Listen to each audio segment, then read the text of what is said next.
Hey, kia ora koutou whānau. Welcome back to another edition of Big Hairy News. Chewy, good evening to you, sir. How are you doing? Good evening. I am well. I am all good. And as people well know, we are a completely unprofessional organisation. I haven't set up the show properly, Chewy. So whilst we're talking in the background, you just let me know you can hear that lovely music playing, just to make sure our audio is working. Because you know what happens? Murphy's Law says every time I don't test the audio, that's the day it fucks up. Absolutely. Good man, how are you? What's going on? Anything in your world happening exciting today? Oh, no, not so much today, but there's some stuff that I can't talk about for the weekend coming up on Sunday that I'm quite looking forward to. I was about to mention it, and then I realised that the person that it involves sometimes listens to the show, so that was good save and very, very smooth. Tell me afterwards. Yeah? Yes. I'll get the lowdown afterwards. Okay, it's Thursday night, which means we open up Discord as well. It's already in the chats. It's actually in the chats twice because fucking Discord did what it always does, where I sent the link out, and then as soon as I sent the link out, it generates a new link. So if you're looking in the chat, look at the second Discord link. If you want to come and join us in Discord, we'll find you a t-shirt or something. We'll give something away to someone if you jump on board. So Discord link is there.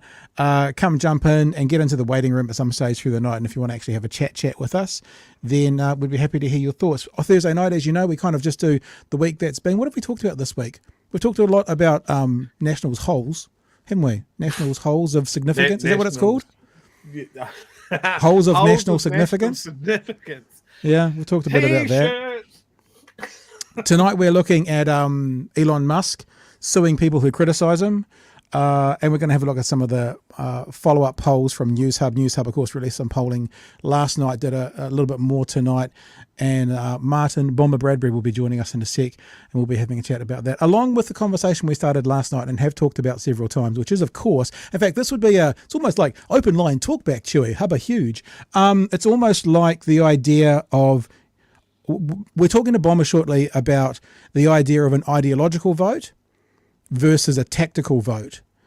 It's not as prevalent perhaps in New Zealand as it is perhaps as you see in America, where people will put an ideological vote in for an independent or a Green Party supporter. And sometimes when you do that, if you look at the numbers, it may impact what actual person wins the presidential election, i.e., would Clinton have beaten Trump? Not that they were necessarily better than each other, but, just for the sake of the argument, would Clinton have beaten Trump if all the people who voted independent on the left had voted for Clinton? They voted ideologically rather than strategically.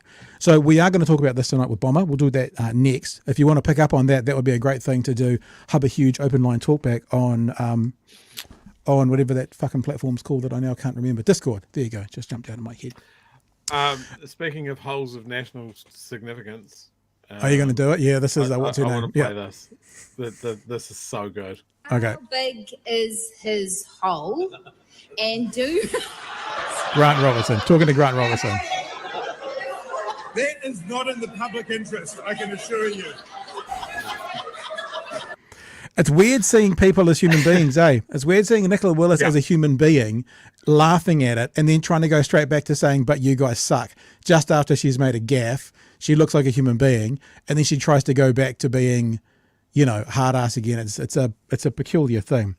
Yeah, I do apologise for humanising Nicola Willis. Let's say thanks to all our patrons, if the screen wants to show your patrons. Thanks to all our patrons who have come on board to join us. It doesn't want to show us our patrons. I don't know why. The wall of shame, the wall of fame is not coming up in the slightest. Can you see the patron page? I can't see the patron page. I cannot see the patron There's page. nothing there. This is a very bizarre thing. This is I need to do a reboot on something at some stage. Last chance, patrons. Thank you for being a part of our team. All these lovely patrons over here that you can't see, which we'll figure out why that hasn't come up. We'll there you go. It just post. popped up by itself. We'll sort it out in post. Thanks for being a part of what we do. If you want to see more about what we do, then head to patreon.com/Big Hairy News. If you want to participate in the conversation tonight, jump in the chat. We'll put some of them up as we're going through the evening. But right now, let us welcome to the show guest for the night, Martin Bomber Bradbury. Bomber, good evening to you, sir. Kia ora, comrades. How are you? Yeah, doing good. Any thoughts around Nicola Willis being humanised in the house today? Oh, it's just, it was a great line. Question mark is whether or not they did it on purpose. I think people want to. I think this election people want to rumble, and I think humanizing it all is important. Yeah. Because I think the tone of this election is going to get very dark pretty quick. Yeah, that's an interesting point. I think it is going to be an ugly election, and I think it feels like, we had the be kind election and let's be nice to each other election, and now it's like the only way that I think Labor's going to get near it is if, I remember Michelle Obama, when they go low, we go high. I think this one's going to be in New Zealand, when they go low, we'll go lower. I think that's going to be what they're doing. Blood for the blood god. All right. Cool. Let's have a look at this conversation, Bomber. Thank you for joining us, by the way. Really appreciate having you on. Absolute pleasure, gentlemen. We've been using some of your Tuesday night stuff every now and again because we've been enjoying watching it on the show. Very kind. And pointing people back to the working groups podcast. I always want to say working people. Working group. Okay. Certainly not working people. No. We've been having this conversation for quite a while, Bomber, about the ideological vote versus the strategic vote. And I have to be honest, I've been someone who's been more sort of in favor of the strategic vote. But there's been some things recently of mostly based in America, watching what's going on in America with the choices they've got there, like between Biden and Trump, if that's going to be. I'm struggling now to think, for me, if I was in that thing, about voting strategically, because it's like, between a dumpster fire and a Portaloo fire sort of thing. It's like at some stage when we vote strategically, we're then upholding a broken system rather than ideologically. And do we have to keep doing that, or do we have to break the system to make the whole thing better? So this has been the conversation we've sort of been having here, Bomber. And I'll play a clip that I actually played last night. So for you guys who have come back, you'll have seen this. But this was a conversation with Cenk Uygur from the Young Turks. He kind of nutshelled it quite well, talking about sort of how desperate Democrats are not to have a kind of centrist Democrat in. I'll let him do it first. It's only 45 seconds and then we'll chat. If Trump is as bad as I think he is, would I want to run a super weak old man who doesn't even want to campaign against him? Yeah. A guy whose popularity is oftentimes in the 30s. Here's a giant lie of the mainstream media. Only Joe Biden can beat Donald Trump. Wait, why? First of all, tons of people can beat Donald Trump. Donald Trump's in the 30s in approval rating. Jim Jablowski can beat Donald Trump. The only people who can't beat Donald Trump are establishment Democrats who are deeply unpopular because they're fakes and they're phonies, right? So they say, Biden beat him last time. He beat him by 43,000 votes in 3 swing states. It doesn't matter how much he won the popular vote by. The Electoral College, he only won by the skin of his teeth, and he was 15 points higher at that point.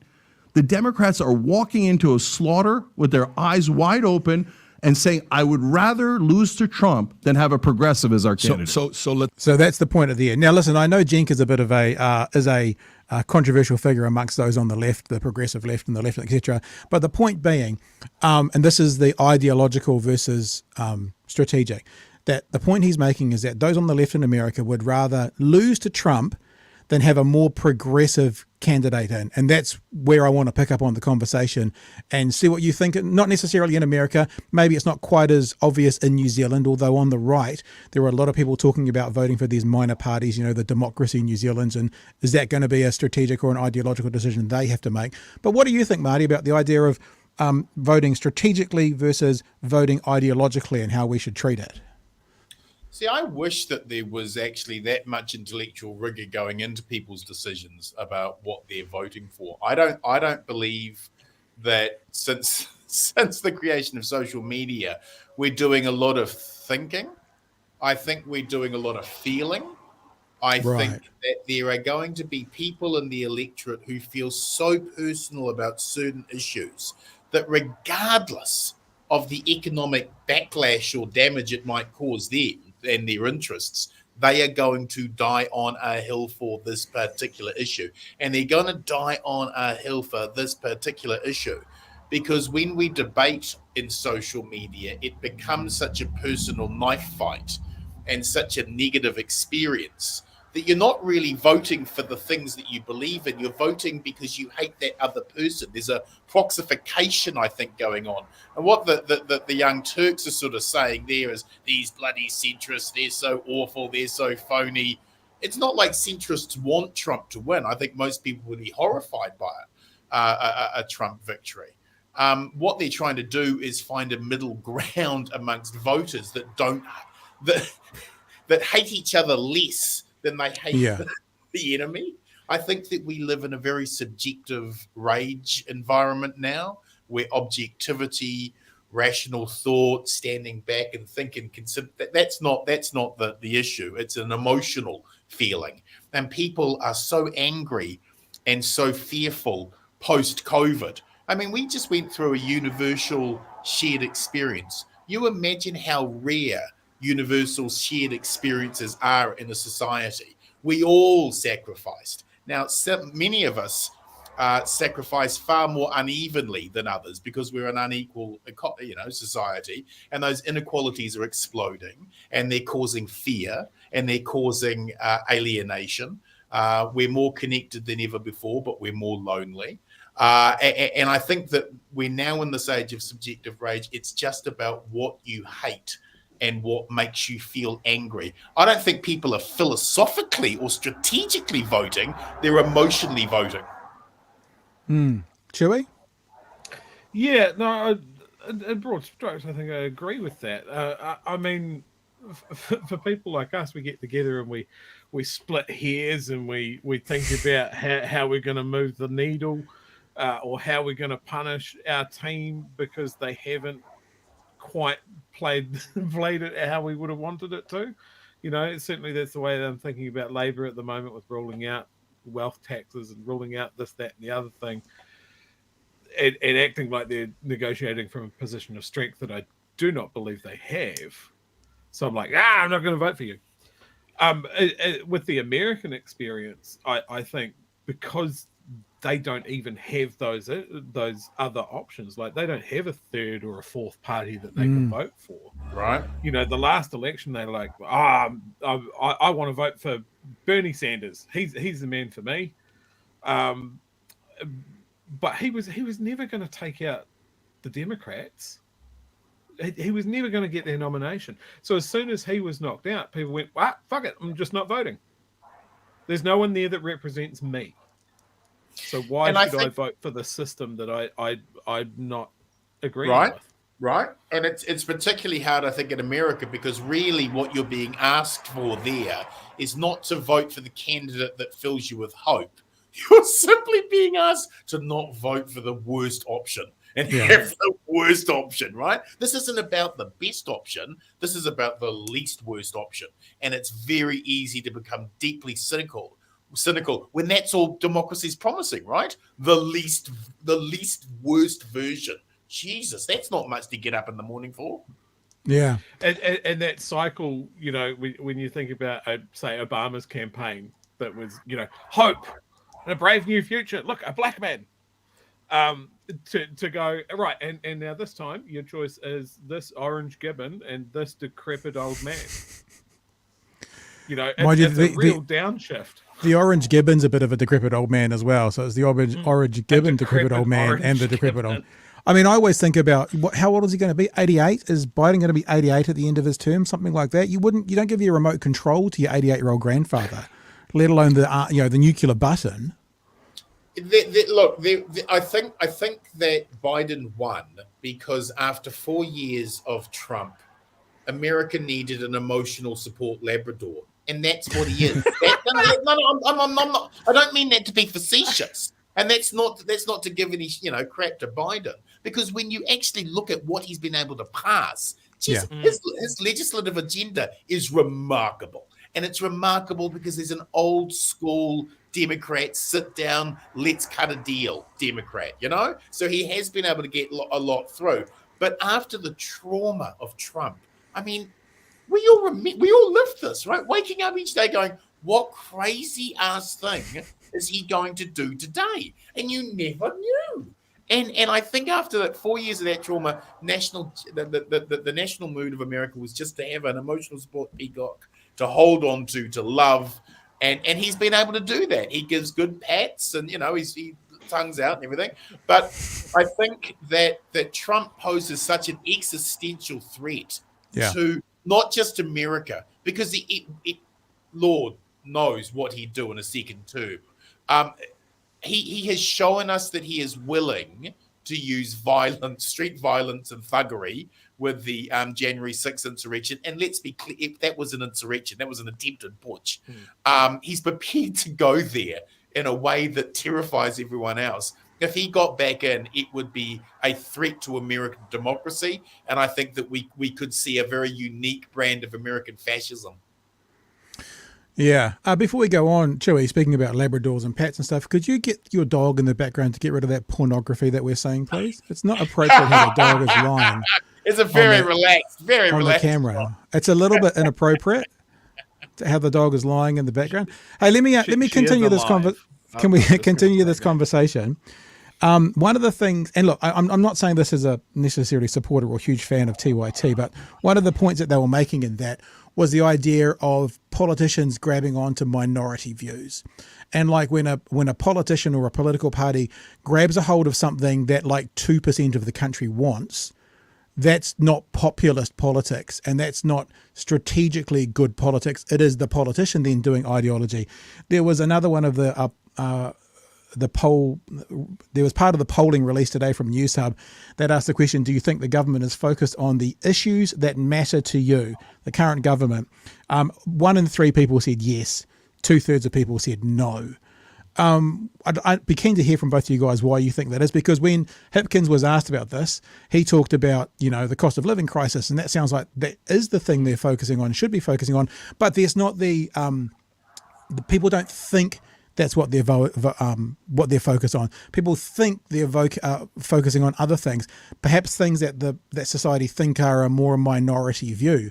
Is this Labor government focusing on the right things, the wrong things? Is that a fair assertion that 2/3 of us think that they're focusing on the wrong things? And where again do we come back to that ideology versus strategy when it comes to what policies we're putting forward? And sure, you've already mentioned capital gains tax, wealth tax. They've said no to that, although all the polling says that's popular. So what the fuck's up with that? Yeah, that's what I think it is. I mean, that's certainly my button issue is that we're going, we've got all of these challenges ahead of us and no solutions. And I want to turn around and go, you tried to find solutions and you changed the law so the IRD could find them. And then they found them. And then you went, there's nothing we can do. We've got no ideas. It's infuriating. And I've had this going from, the first majority government that we've had under MMP completely whiff things, absolutely outside the goal, that could have been really progressive and really made a big difference in a lot of people's lives, and they're just timid. And so I'm going, well, I'm a Labor supporting Green voter. Every time the Greens do something, it's not everything, but the majority of things, and the majority of people saying things from the Green Party, I go, yes, that's right. You've articulated that correctly. Isn't it ironic that it's the Greens, the hippie wannabe Greens that seem to be the ones coming out at the moment, Bomber, with costed policy and research behind what they're saying? No one else is. The Greens are. Those hippies from the 90s who wanted to ban smacking and smoke dope and wear hemp suits. They're the ones coming out with costed policies and research to back them up. What the fuck are we on? It's interesting, isn't it? That those numbers about does the government care about the things that impact me? Well, right now we have 12.5% food inflation. That is some of the highest food inflation we've had in 30 years. We have mortgage rates now for first-time home buyers that, my Lord, people are having to find $600 extra a week to just pay their bloody debts. We're stuck in gridlock. We feel that we're going backwards. Most people aren't ideological and political. They're working bloody 60, 70 hours a week. They're exhausted when they get home. They're trying to find time with their family. And all they feel every single time they go to the supermarket is they're getting mugged. That's all they feel. They feel like they're getting a punch in the face every single time they go in there. And then when the government says, oh, well, we're going to do something on co-governance, or we're doing something on trans rights, or we're doing something on this, people go, hey, my lived experience is suffering and pain, and I feel like I'm going backwards. The promise of democracy is you can look into the face of your child and know they're going to get a better deal of it than you. And right now, people don't feel that they can look into the face of their child and get that deal. And so they feel like their lives are going backwards and they're being hurt. And when Chippy comes out and says, I'm here for the bread and butter, and you're going, well, mate, I can't afford the bread and butter, mate. What are you talking about? And unless, and this comes back to the Tibbin-ness. The problem fundamentally with Labour is they're not prepared to challenge the under-regulated neoliberal economic system within New Zealand. It's a very free market. There isn't an attempt to regulate it. We can see that most dynamically in the supermarket duopoly, where these two huge behemoths are just able to rob the country every single day of the week because of their monopoly position in the market. And we give the Commerce Commission the tools of God and the hammer of God to go after corporations and smack them up because they're the only power that can do that. The Commerce Commission, remember, originally said the dominance is so out of scale and nutty that we actually need to break up the industry and take 30%, just take 30% of the industry off of them and give it to a third partner. That's how extremely warped it is. And because Labour didn't expect to win in 2017 and they didn't expect to win an actual majority in 2020, they had no 100-day plan, legislative plan, to hit the ground running. Because the two forces that will stymie any progress is the self-serving public service who only care about money for their fiefdoms and their next glass palace. And then, of course, the consultants, the corporate consultants who immediately get involved and make sure their dominance, their market dominance and whatever they're benefiting from never gets touched. Those are the two competing forces. And you've only got 100 days after you get elected to ram that stuff through, hold it for a year and defend it, and then go to the election with it. Because what happens is when people get used to better services, like when you give the people free transport, they want free transport. When you give them a better supermarket system that reduces the cost, they want that. And so once the people get used to the state stepping in and doing mass things for the benefit of us all, we like that and we want that and we want to keep that. And National and the right can't cut it back. So there's this constant struggle. And if you're not prepared to do it in the first 100 days, it doesn't happen. Doesn't happen. Speaking of what the right's going to do, Marty, here's a question for you. You're smarter than probably both of us combined in this whole world. Let me ask you this, because this is something that we kind of fell into about 2 or 3 weeks ago. We were talking about those kinds of policies that are set in place and then the country wants them, right? Just kind of what you've talked about, working for families, interest-free student loans, the health system, state housing. And as we went through these kind of foundational legislative changes in New Zealand, we went, fuck, they're all from the left. Yeah. And we've been struggling, like genuinely looking for anything from the right that has been implemented from day one that everyone in the country has gone, like John Key came along and went, we'll keep interest-free student loans, we'll keep working for families because he had to. I can't think of a policy or a legislative change that National or the right has brought in that the whole country with one voice has gone, don't you dare fucking touch that. And what does that say about the right in politics? There's an old saying that the left make policy and the right respond to policy. And I wonder how true that actually is. You're absolutely on the money, and you're completely right. You'd have to go back to Muldoon because he had a completely different philosophical perspective of what the National Party should be, and saw it as a state responsibility to step in and provide these services.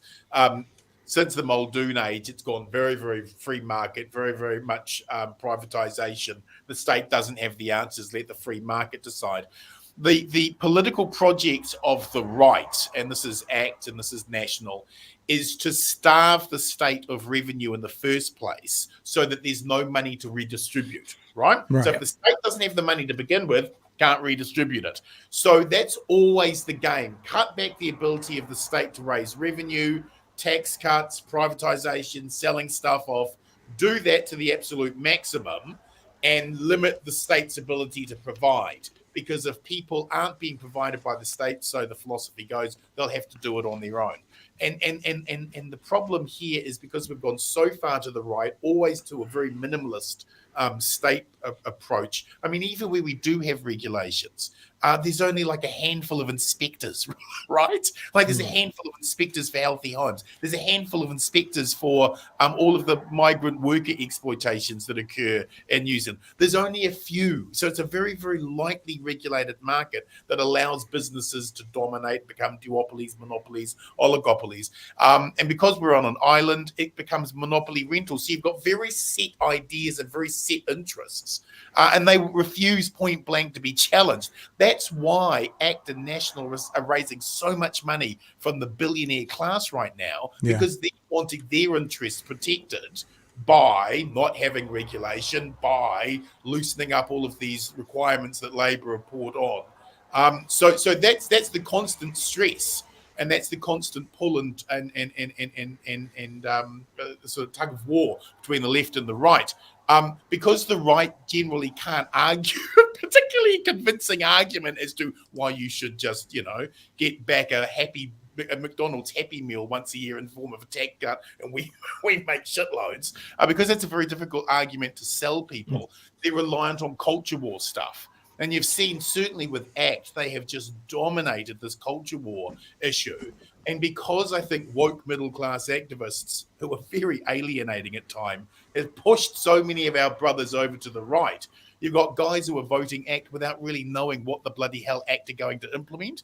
And so you've got the right playing culture war games and not wanting an economic debate, because actually when you sit back and think about it, the demarcation of power in a liberal progressive democracy is the 1% wealthy plus their 9% enablers versus the 90% rest of us. And the moment we all realize, hold on, 90% of us are all on the same side here, you buggers need to pay more to pay for the infrastructure and the social wraparound services that this society requires, and you should start paying your fair share now. Because once politics simply gets to that point, the right always lose. Sherry, do you want to? I'm going to play one more clip, one more idea from this polling from yesterday, but you just jump in now, bro. Yeah, I must admit, since the Greens tax policy came out, whenever I'm in a discussion, someone says, Labor's had their chance, I'm gonna vote National. My whole response to that is, do you make $200,000 a year? And the answer is invariably no. Why? Then why are you voting National? There's like all of the things that you're complaining about. Yeah. Can be solved by that question. Yeah. We talk. You mentioned Muldoon and all of that sort of stuff, and someone in the chat said Muldoon, New Zealand's last socialist prime minister. Yes, that made me. He really is. He really was. So I think the 1980s are really pivotal for the New Zealand political scheme, right? Because you had all of that. The country was almost bankrupt. We did all of these big things that were maybe a good idea, maybe not, that sort of thing. And then somebody got a book called Neoliberalism, and everybody lost their fucking minds. They sold everything. And then that was the new standard. Everything got compared to the bad old days of the 1980s, and that was Labor's fault. The farmers have never forgiven the losing of subsidies. Right. They have never, ever forgotten that.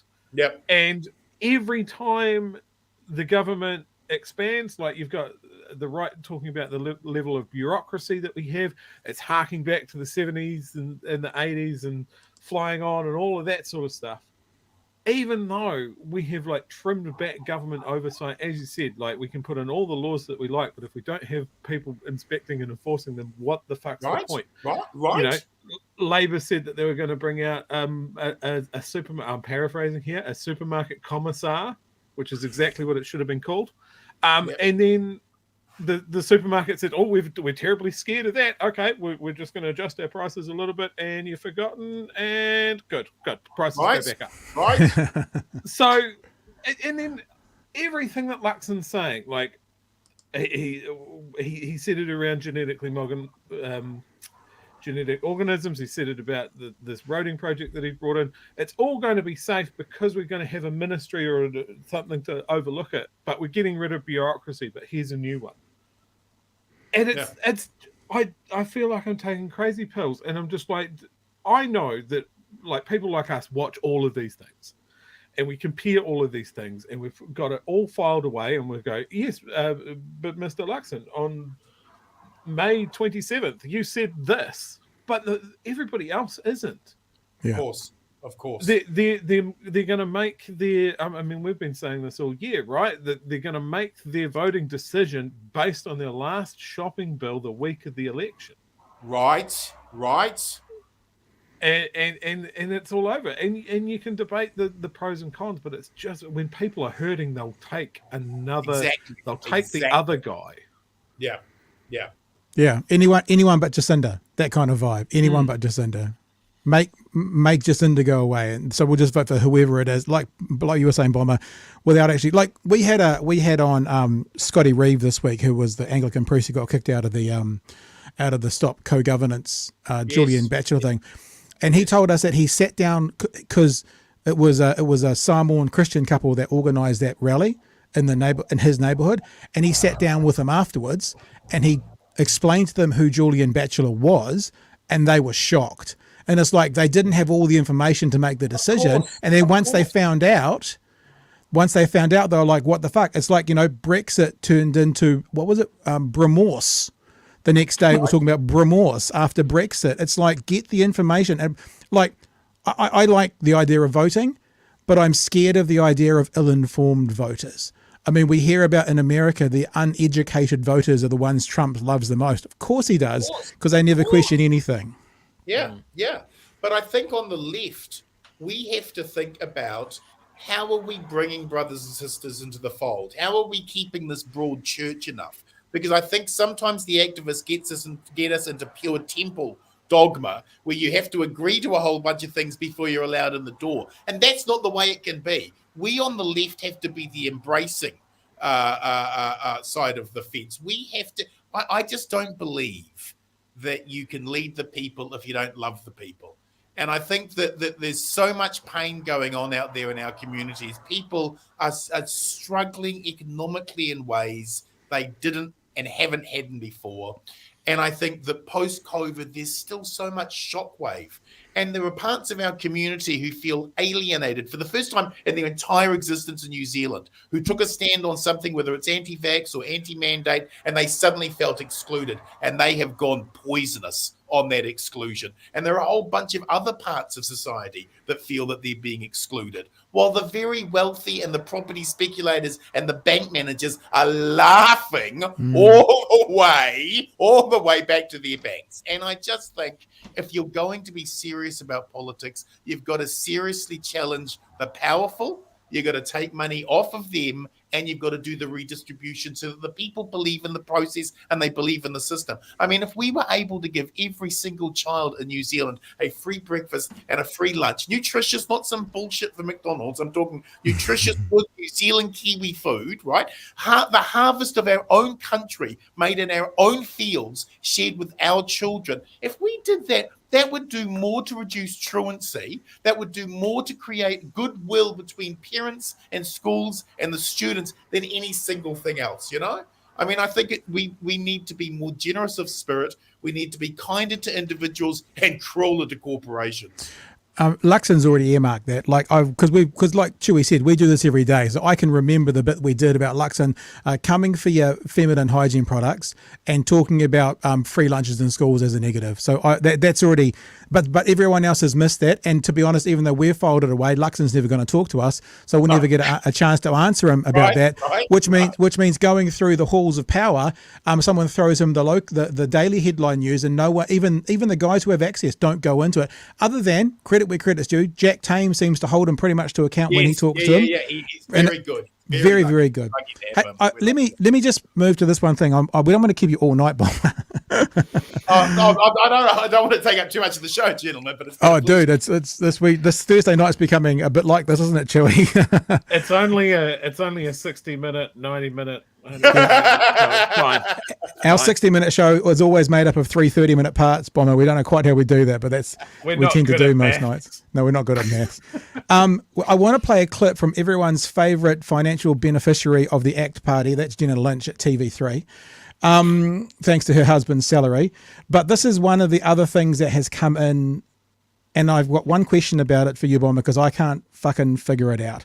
This is on... I'll just play it. More bad news for Chris Hipkins this morning. Oh, sorry. What I should do is you should listen to the language, okay? Bad news for Chris Hipkins, right? Listen to the language. That's the first thing that's really important. And this is about performance of the leaders, right? Bad news for Hipkins. You've already heard... what's his name, Bridge, the host of the show, talking about Labor taking a tumble. So far I've had taking a tumble and bad news, and this is talking about performance. Keep listening to this. We ask in our poll how people think each of the leaders are performing, and Chris Hipkins has taken a dive. 49.5% of people think Chris Hipkins is performing well. That is down 6.1 points. 26.7% think he is performing poorly. That is up 8.5 points. So neither of those metrics going Chris Hipkins' way. No, but not necessarily any better for Luxon. No, right. He's taken a little bit of a bump on those who think he's performing well. So positive language about him. These numbers here are actually wrong. They've fucked up their graphics. But one of the points I wanted to make, this is TV3, the AM show, talking about Christopher Hipkins and Labor. Taking a tumble, bad news, taking a dive. Neither of those metrics are going Hipkins' way. Yet he is still far better regarded at 49.5% than Luxon at 37%. Yet when Luxon comes up, they're like, no, not so bad for Luxon. And I'll tell you something, it's so much easier to be the leader of the opposition because this is about how they're performing. You have to do fucking nothing as the leader of the opposition other than going, they suck. So what people are saying is he can't even fucking do that, Bomber. First of all, Jenna Lynch, I have an enormous amount of respect for her work and her as a journalism because she's ruthless. She's just absolutely throat-slashingly ruthless, and I like that. I think Mike Hosking, I disagree with literally everything that man says, but he's the hardest interviewer from the right in the game. Jenna's also like that. Yes, her partner is with the ACT Party. But she's still I think a very valuable journalist and a very valuable point of view. And of course, it's right wing. It's TV3. They're a private company. Can I just offer one point of order, Your Honour, please? Just one point of order. Yeah, I've asked TV3 about this, and the only thing I've never seen in Jenna Lynch, and this is my criticism, is she's never been ruthless on ACT. Oh, no. Well, hey, look, we've all got our blind spots, right? Absolutely. And I give you that. You're absolutely right. I'm not expecting the gospel truth from the mount from Jenna Lynch, but I understand the perspective she's going to be coming from. But you're right. It is a negative game. And what's most important about those bloody polls, which they never point out, is that and this is over the years and years and years we've been doing these polls, they always underpoll Labor by 4 points, and they always overpoll National by 5 points. And that's with a margin of error of 3%. The number could be fucking way out of... Now, certainly walking in, you're going, oh, that doesn't look too good. But, I mean, the odds on are still that it's going to be a Labour, Green, Māori Party government. That's the odds, right? Now, yes, there's been some distortion right now, but the numbers, if you look back, that's where they're going. And I don't think... I think this is going to be decided in the debates. I think people want to see Luxon up against chippy. I think they're still waiting to see some actual policy from Labor. If Labor, I mean, it's been leaked that they were going to remove GST or fruit and vegetable, but if they went a step further and actually came back to the market and said, "Hey, folks, we know the cost of living is crucifying us. We're going to remove GST off all food and vegetables, and keep it to just supermarkets, corner dairies, what have you. Don't include takeaways or just supermarkets." You actually you show then the people who are voting for you that you're hearing their pain. So Labor's still going to come up with some bloody policy, and I think Chippy will absolutely knock the shit out of Luxon in those debates. I think Luxon has a glass jaw. I think as a CEO, he barks orders and people do what he wants. Not a politician. He's never had a punch in the face. And I think Chris Hipkins will provide a punch in the face very early in those debates, and you'll go, "Whoa, where's this Chippy been?" And I think people are going to watch that. I think that what you're going to see, particularly with the polarization of ACT being in double-digit figures, that's an existential threat to the National Party. It's a demographic change. There are more millennials and Gen Xers voting in this election numerically than boomers for the first time in New Zealand's history. National is an older demographic. If you're looking at under 40s, they're voting for the right. And I think that if ACT are able to get double digits and get into Parliament with that kind of number, they'll just slowly start strangling the National Party off. So I think there's a lot of dynamism going on in the electorate, a lot of demographic change, which is going to make it very hard for the right to win. Wow. I think the one thing that always seems to be worldwide, Bomber, when it comes to politics, is the right is very well organised and the left is very fractured. So I think what will happen, we've had a bit of a tagline in this show for the last couple of months, Bomber, which is if the left votes, the left wins, because the way that the left loses is they don't vote.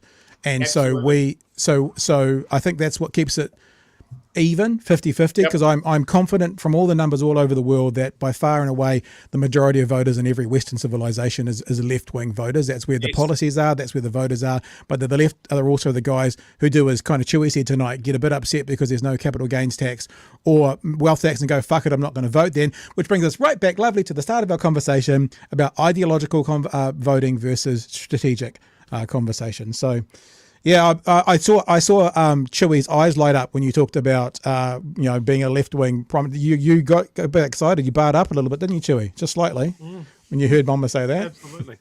I think it's really important. I just want to say it's really important that platforms like yours, which allow men to be able to debate and discuss things in a very free place, and feel included and connected to the left. I think those are bloody important. And if we don't have those networks of information out there, we're going to lose an entire generation of our guys to ACT, and not so much National, but certainly to ACT, and who are voting it as a protest vote without really any understanding of just how extreme David Seymour really, really is. And I think the big debates that we need to have in our circles of friends as men is saying, well, hold on, do you know, if you go down the ACT policy, that they're going to do this, and these things are going to cause enormous conflict. I don't think New Zealanders want more conflict. I think we're trying to find a place where we can maybe forgive each other and heal and find the common ground, because on these shaky little isles on the edge of the bloody Great Pacific Ocean, we're all we have. No one else is going to come and save us. If we can't work this shit out amongst ourselves and find a way to make New Zealand resilient in the face of some incredibly heavy economic challenges, and let's not forget the climate change, Lord, that is going to just completely upend things. If we can't find a way to work amongst ourselves, what's the point? What is the point? Yeah, I think that's everything boils down to that for me personally, is when we look at everything that's in front of us, and in some cases literally on our doorstep, we can't look behind us for solutions. And it really seems like let's get New Zealand back on track with ideas that we tried 4 years ago and 8 years ago is just reckless, it's dangerous, and it's ideological. It's not based on facts or reason. And I think, again, well, you were talking earlier about people voting on feelings. That's why it's culture war, because that's always going to provoke a response, right? So we want to provoke people. And I guess the other thing that I'm really concerned about, and this always comes out when we talk about polls and the language that they use about results and whatever questions that they're asking, is if it's day after day after day of bad news for Chippy and look at this doom spiral that Labor's in, you just get people that go, oh, okay, so it's already decided. I won't bother voting because I don't want to vote for a loser. I assume my name will be on the list somewhere as the guy that votes for losers, and then women won't like me, and I'll die alone. And so, Chewy, not to interrupt you, because you come back to it, but that's then when you hear on TV3 taking a tumble, bad news, taking a dive, neither of those metrics going Hipkins' way, they're just echoing in mainstream media what you're saying, Chewy. Sorry, keep going, sir. Yeah, absolutely. So I this is my pledge to you. I am going to be insufferable as we get closer to the election. I will be going, I don't care who you vote for, just fucking vote.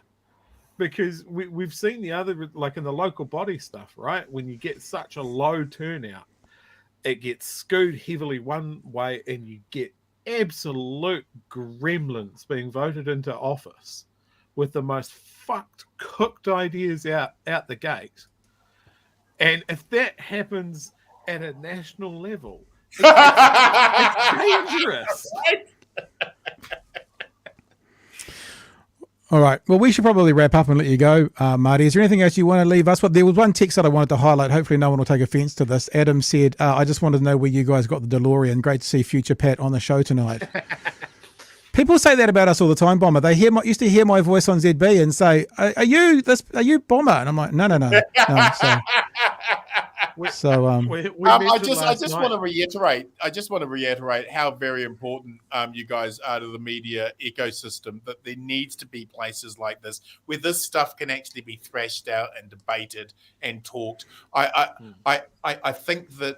think New Zealanders want to engage in politics and they want to share ideas. And they want a space where they can talk about those ideas without anyone getting cancelled. That we live in quite a self-censored environment, and we're almost frightened of engaging because what if I say the wrong thing, or what if I got the wrong idea? And I think that having spaces like this where you can actually, where it's safe enough to be able to thrash those ideas out, that's essential. And it also creates that community of people who you rely on, and you go, well, I heard them say this, and I like that, and I understand that. And you actually create the kind of fabric and the weaves in a democracy that you need to make the bloody thing work. So I just want to tip my hat to you guys and what you're doing and achieving with the show. Well, there's also people tipping their hat to you, Gareth. Here, Bomber. JN says, very interesting. Thank you, Bomber. Lots of people in the chat thanking you for coming on board. We want to have you back, Marty, at some other stages. Hey, anytime, guys. Please, it's been an absolute thrill and privilege. And I just think getting into the election and getting close to the election, you're just going to have to be doing this maybe a couple of times a night. Well, we're going 4 times a week at the moment. We think that's enough for us at the time being. Wait, I think you need to get weekly.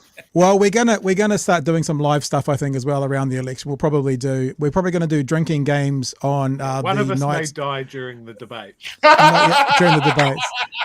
So we got to come up with our bingo card that says things like the squeezed middle, and public-private partnerships will be one we could do, Chewy. And every time consume, we're gonna have to figure it out. Consequences. Outcomes.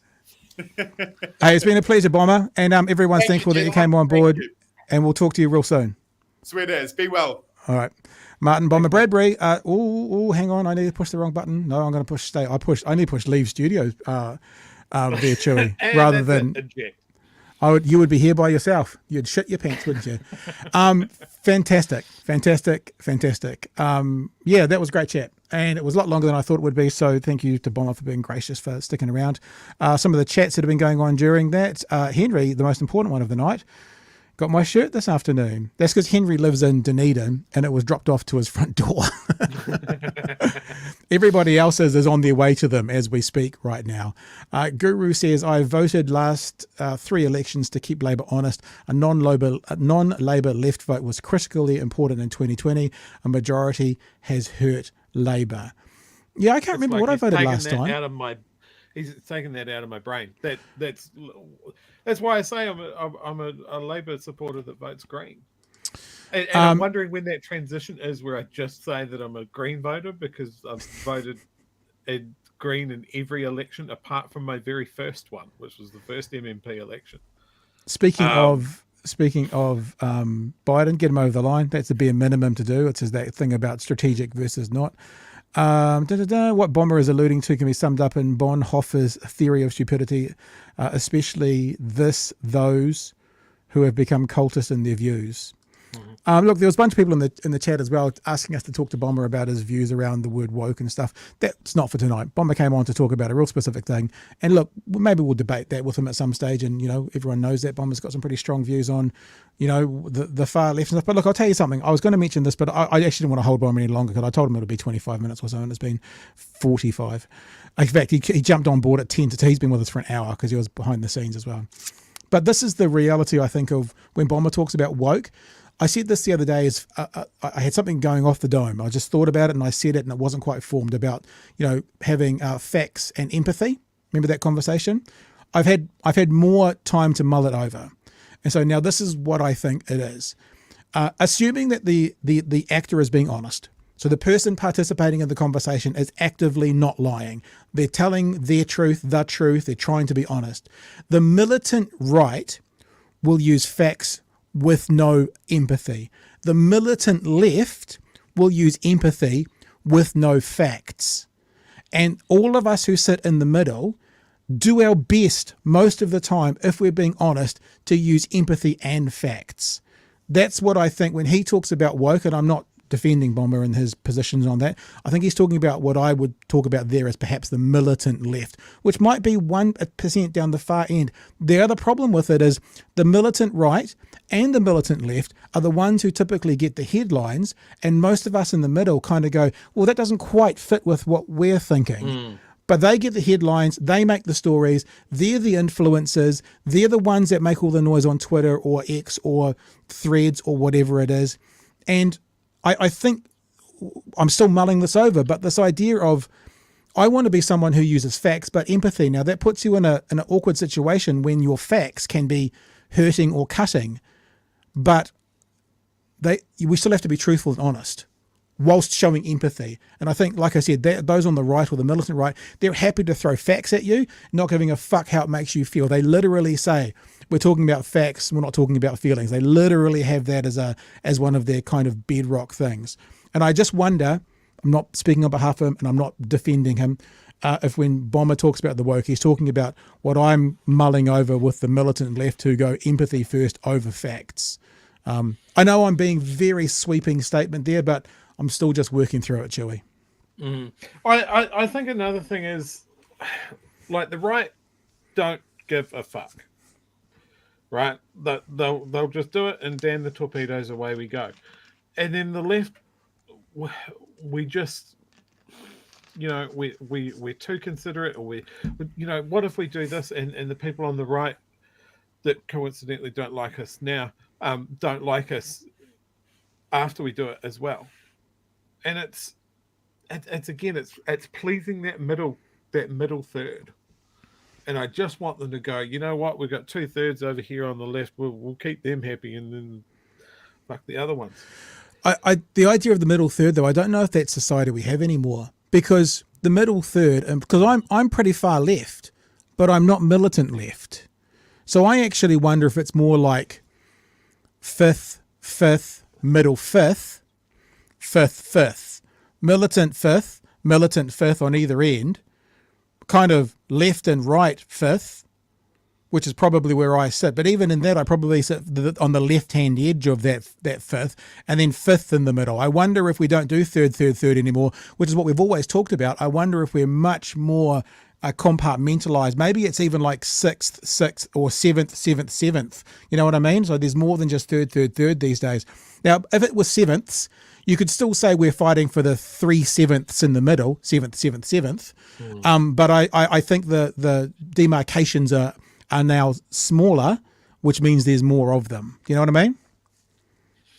Yeah. I also wonder, as you go more to the right, I think I'm on the cusp of something here. As you go more to the right, you care about less and less people until it just ends up to be you.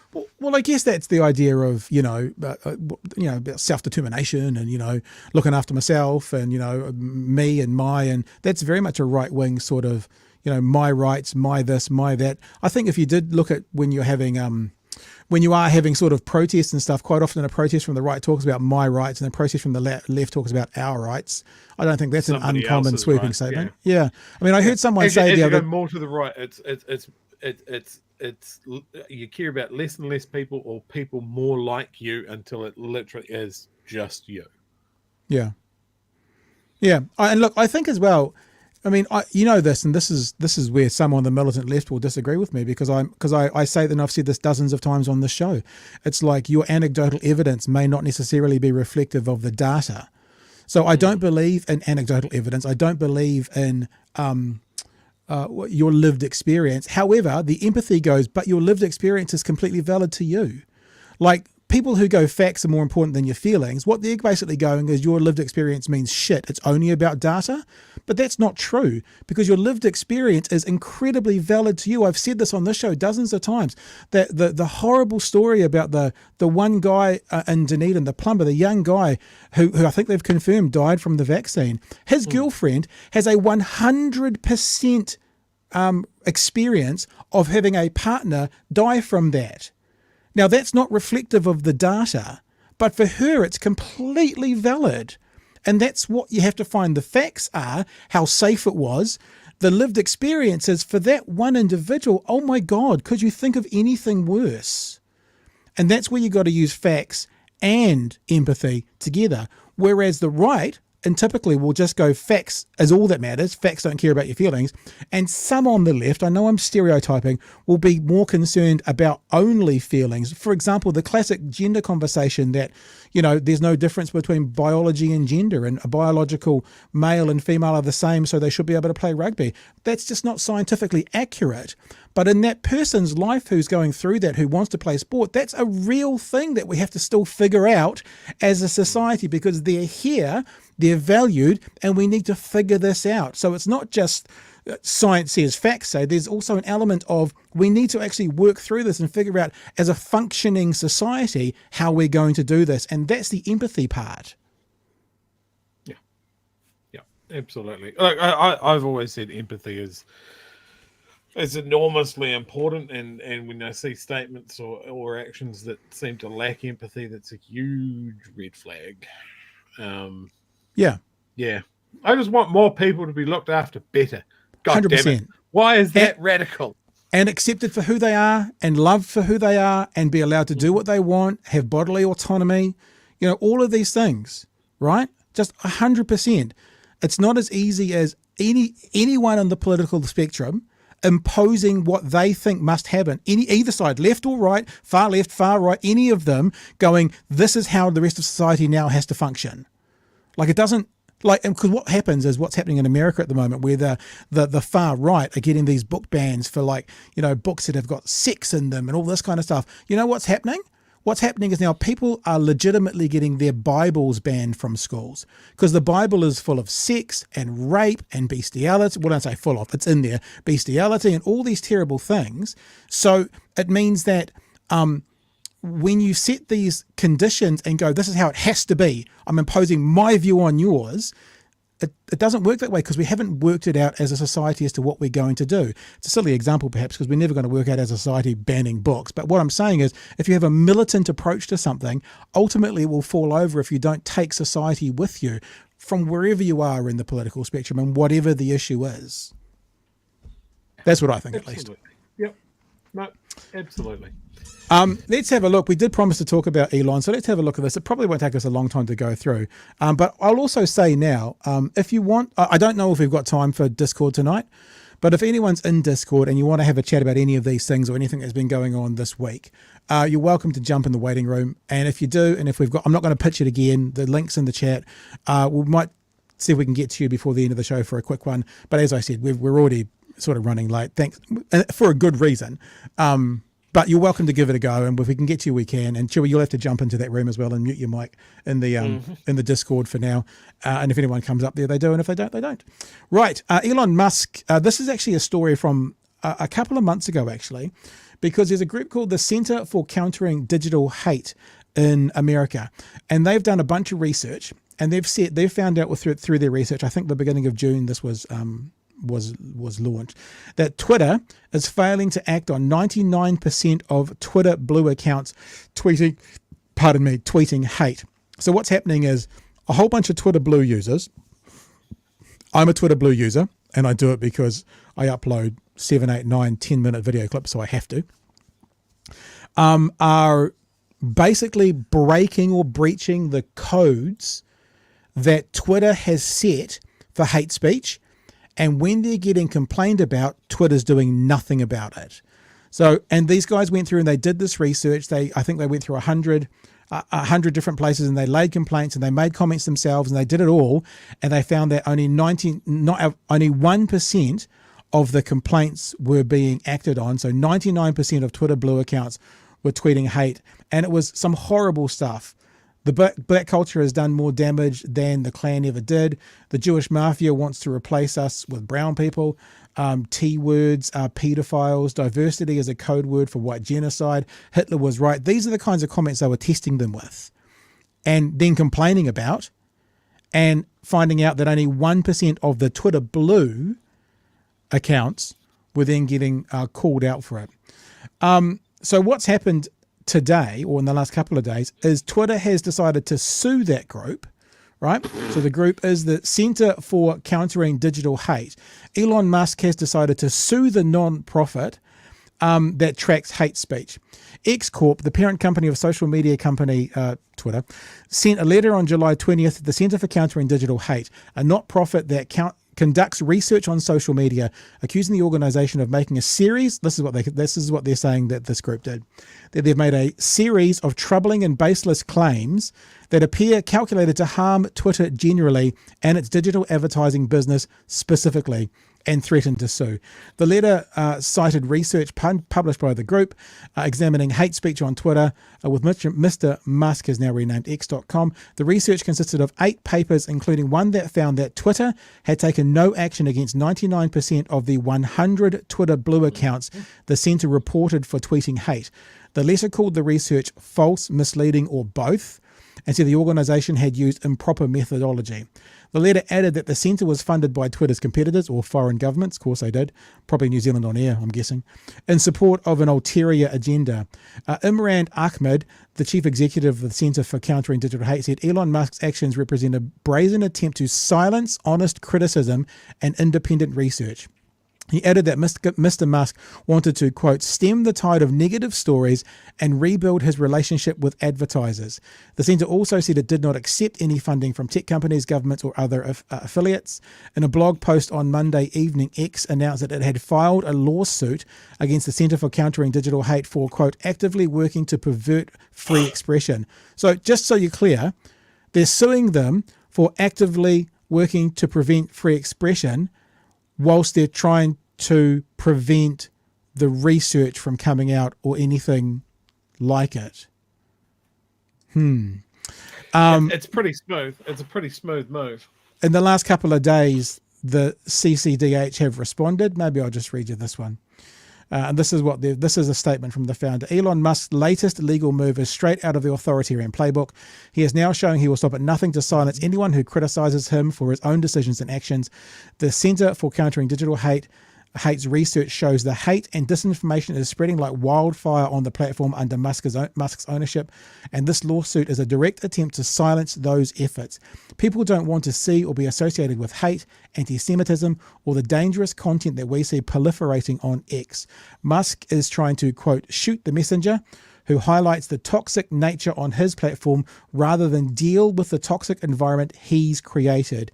CCDH has no intention of stopping our independent research.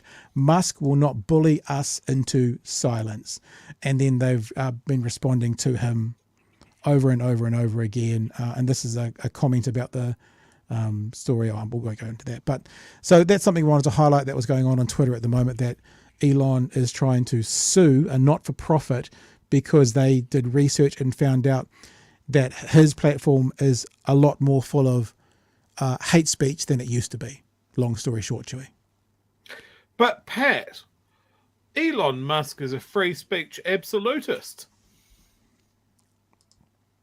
Do you mean like when he was a free speech absolutist here, when he started banning accounts mocking free speech?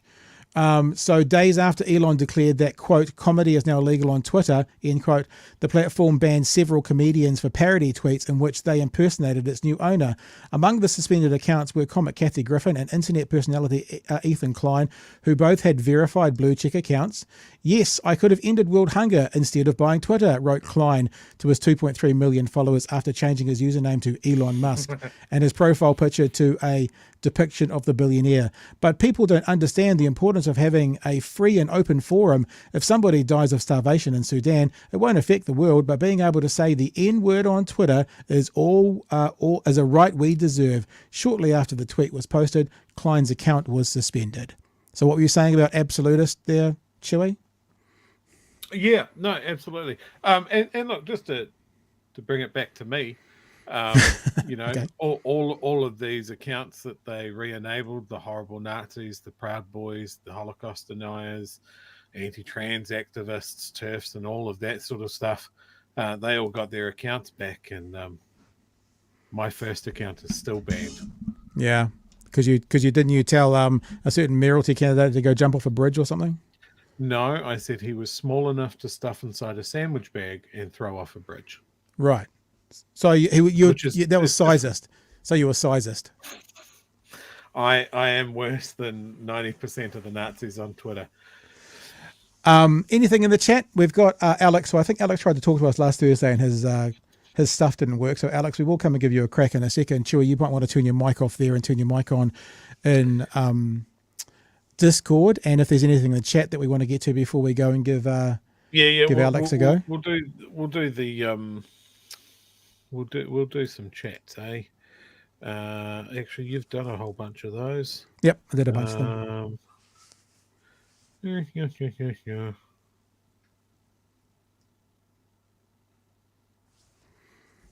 Let's just go to Discord then. All right. So turn your mic on in Discord and turn your mic off in StreamYard, and we'll drag Alex across and we'll see if it works this week. At the moment, your mic seems to be off, Alex, but we'll give it another quick go. As we look at you, Alex, your mic is off. You want to turn your mic on and say g'day, and if you say g'day, we'll talk to you. And if not, we're going to wrap up the show. Alex, we are talking to you. Hello, sir. You are muted. Talk to me, Alex. This is going to happen every week, isn't it, Chewy? You talk to me, Chewy, because you're on Discord as well. Hello. Yeah. Can you hear me? So therefore, we know we go. Discord is working because Chewy's talking to us in Discord and Chewy's hearing us in Discord. And Alex, we'll give you one more second and then we're done for the night. Alex, in 3, 2, 1. Right. Oh, Alex no. back in the waiting room. All right, Chewy. This has been a very good show. Thank you for joining us. Big thanks again to Bomber for coming and seeing us. Remember, the Working Group podcast is Tuesday nights, and then obviously on all your favourite platforms to listen to podcasts and watch podcasts as well. Other than that, we're done for the week. Remember, for you people who are patrons, on Saturday morning at 11 a.m, we are having a meetup. Patrons, Saturday morning at 11 a.m, we are having a meetup. If you're not a patron and you'd like to be a part of that, you just have to become a patron. And the way that you do that is to head to patreon.com/big hairy news. And if you become a patron before midnight on Friday, I'll send you the link to come join us in the chat as well. But for all the rest of you, 11 a.m. New Zealand time, I know some of you who watch and listen are overseas. 11 a.m. New Zealand time, I've already sent out the Zoom link. Hopefully we'll see a couple of you there and get your thoughts and have your chats leading up to the election. It'd be good to hear from you guys as to what you want to see and hear. And other than that, I mean, maybe even Chewy will show up. Probably not, because, you know, he's got better things to do with this time, but who knows? Maybe. I don't. No. But something secret on Sunday that we're not talking about. Yes. All right, guys. Thanks for being with us. Remember, hashtag share our shit. Be a part of what we do. Share around what we do. That will be clips coming out tomorrow and over the weekend from that conversation with Bomber. So make sure you get those out there. Follow us on Twitter is a good way to do it. And also, if you press that bell, I'm not young enough to do this. Subscribe and hit notifications. Subscribe, smash that bell, and share smash that bell. And that'll let you know when we're broadcasting live as well. And as I said to Bomber, and as we've talked about up until the election, we will be doing more live things, maybe not necessarily at the 9 o'clock slot either, because I suspect those live debates will be like 7:30 in the evening and stuff. So it'd be good for you guys to smash that bell, whatever you're supposed to say, and then you'll know when we're going live all the way up to the election. Also thinking about having a live election night. I don't know how me and Chewy can carry that for 3 or 4 hours. It might be a very early night, but I'm in the process of contacting a whole bunch of our comedic friends and seeing if they want to jump in and out, a whole bunch of our academic friends, and see if they want to jump in and out for the night of the election. Okay, before we go, Chewy, not that it's a tangent, how do you feel about Bomber basically saying it's still game on for the left for this year? What do you think about that? Yeah, like that's my feeling as well. Like I'm always try to keep it relative, considering how much political media I consume, how many opinions I see, and that sort of thing. It's very easy to be in a bubble and just miss this. It's really key to keep in your mind that not everybody is as plugged into this as we are. There are always going to be people that always vote for Team Red and always vote for Team Blue.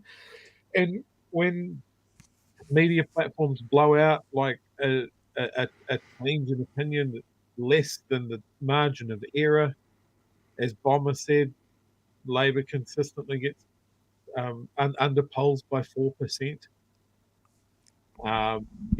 There's a lot there. I think it's important for a lot of people, even for their mental health, to maintain the fact that don't believe what you want to happen is going to happen, and by the same token, don't think that all hope is lost, because I one of the worst political experiences I had was going to a party with a group of left-leaning friends up in Wellington. We were absolutely sure that Labour was going to carry that election with the help of the Greens, and we lost, and it was devastating for a lot of people at that party, and it was just a bad vibe.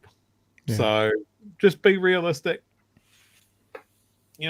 manage expectations, do what you can to get people involved. Like, I work with a whole bunch of people in their early 20s, and I'm going to be hitting them with a bat to get them to a polling place. You guys should do it as a work thing. It's a workplace exercise. Go down one lunch.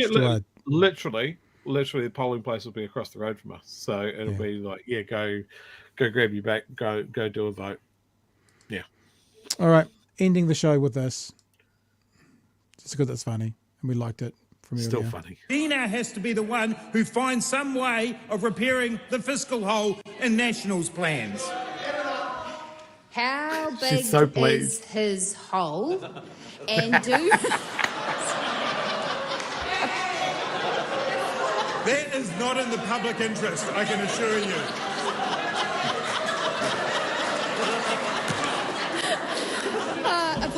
Apologies, Mr. Speaker. All right, team. We'll catch you Monday night from 9 p.m. unless you're a patron, and we're going to see you on Saturday morning at 11 a.m. Be well, be safe. See you Monday night. Remember, come on back, y'all. Bring a friend, and have a great weekend. Hooroo, team. Cheers, folks.